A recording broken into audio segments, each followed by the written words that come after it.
Is there, of course, and CNBC Africa's chief editor, that's Godfrey Mutizwa, caught up with the CEO of Eskom, that's Brian Dames, about whether the development, or initiation anyway, of a BRICs bank might actually help the future development and funding needs of infrastructure for Eskom. Here's that chat.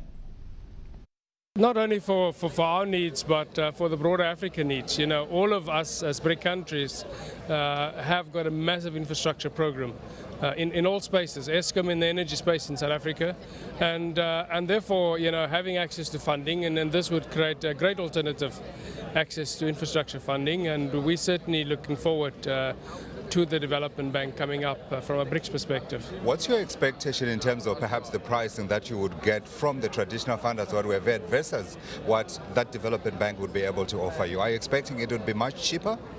I think one will have to see the details of that, you know, but we have extensive funding experience from many multilaterals throughout the world. And it's not always the issue of funding, but it's some of the conditions that comes with that. And certainly from a BRICS perspective, seeing that this is amongst ourselves, for our market, for the issues that we have for our own people, hopefully we can definitively deal with some of those strings that are attached to some of the funding. Are you saying, Brian, that you're having difficulty in terms of funding for your projects with the traditional funders that you have had in the past? No, I mean, our projects are fully funded. We have indicated that 80% no indications that anyone is getting any cold feet because of the difficulties certainly we've not. had? You know, 80% of that is in place, and it's in place. Really, the question is, how do we continue to fund infrastructure going forward?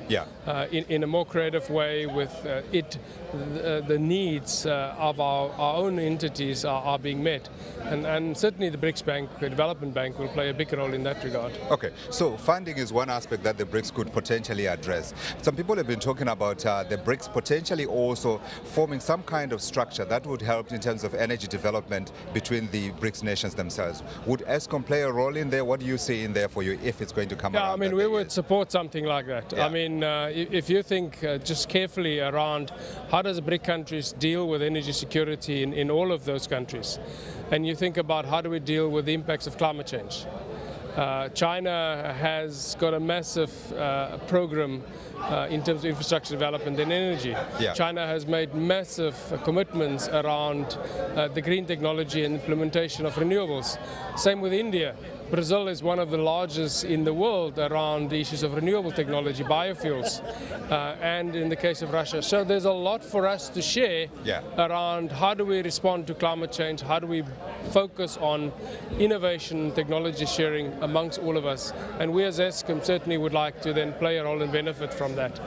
I had a conversation surface recently again about nuclear potentially playing a bigger role than people have been expecting, but there are also people coming in and saying, but nuclear costs money. Is that off the table as far as Eskom is concerned?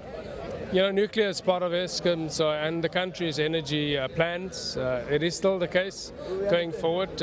Within many of the BRIC countries, we've seen a continued expansion of nuclear. You see that in China.